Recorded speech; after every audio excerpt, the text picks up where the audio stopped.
তারিখে নর্থ বেঙ্গলের জলপাইগুড়ি, আলিপুরদুয়ার এবং কোচবিহারে ভারী বৃষ্টিপাতের হলুদ সতর্কবার্তা দেওয়া আছে।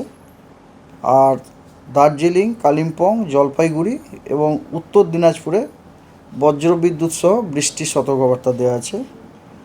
10 তারিখে আলিপুরদুয়ারে অত্যধিক ভারী বর্ষণের লাল সতর্কবার্তা দেওয়া হয়েছে এবং দার্জিলিং, কালিম্পং, জলপাইগুড়ি এবং কোচবিহারের ভারী থেকে অতি ভারী বর্ষণের কমলা সতর্কবার্তা দেওয়া হয়েছে। 11 তারিখে উত্তরবঙ্গে আপনার দার্জিলিং, আলিপুরদুয়ার এবং কোচবিহারে অত্যধিক ভারী বর্ষণের লাল সতর্কবার্তা দেওয়া হয়েছে এবং জলপাইগুড়ি এবং কালিম্পংয়ের জন্য ভারী থেকে অতি ভারী বর্ষণের কমলা সতর্কবার্তা দেওয়া হয়েছে। 10 তারিখে দক্ষিণবঙ্গের আমরা ফেয়ারলি ওয়াইড স্প্রেড রেনফল পেতে পারি মুর্শিদাবাদ, নদিয়া এবং 2টি 24 পরগনায়, ইস্টের ডিস্ট্রিক্টগুলো বেসিক্যালি।